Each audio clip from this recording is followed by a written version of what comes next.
Pronti? 1, 2, 3.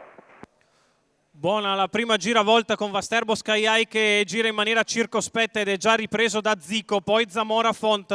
Vasterbo Sky High in vantaggio, Zico che prova addirittura ad affacciarsi subito, Zamora che intanto si riavvicina e allora il terzetto è compatto dopo 150 metri.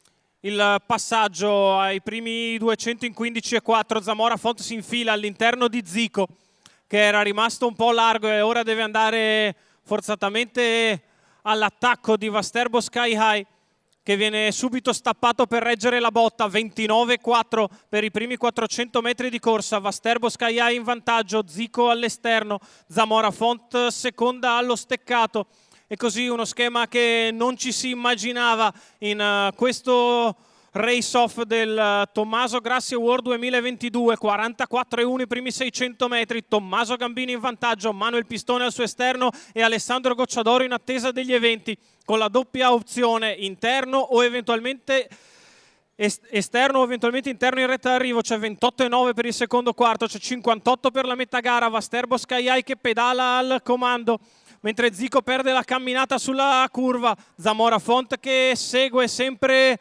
il leader, Tommaso Gambini in vantaggio, Ale Gocciadoro nella sua scia, Zico che ripiega terzo dopo il chilometro in 1:12,8, Vasterbo Sky High in vantaggio nei confronti di Zamora Font, poi ancora Zico a 400 dalla conclusione, 1:27 1.200 e Tommaso Gambino prova la fuga per venire a casa nei confronti di Alessandro Gocciadoro e Manuel Pistone a 300 dal termine, Vasterbo che è in fuga da Zamora e da Zico, la piegata conclusiva passata in 14,9, Tommaso Gambino a 200 dalla conclusione è in netta evidenza Alessandro Gocciadoro che prova a ricucire, Tommaso Gambino porta a casa il Tommaso Grassi Award 2022, Vasterbo Sky High al primo posto, al secondo è Alessandro Gocciadoro, al terzo Manuel Pistone. 31 la chiusa, 1:14,3.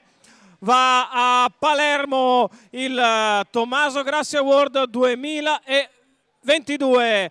Tommaso Gambino a 27 anni coglie il successo in questa kermesse. Nel finale è davvero irrefrenabile la gioia del driver di stanza in Toscana che esulta dopo il palo, quasi sembra incredulo al passaggio sul traguardo, immobile con le mani, l'esultanza che si scatena dopo dalla piegata fino all'uscita della pista. Tommaso Gambino e Vasterbo Sky High vincono il Tommaso Grassi Award 2022.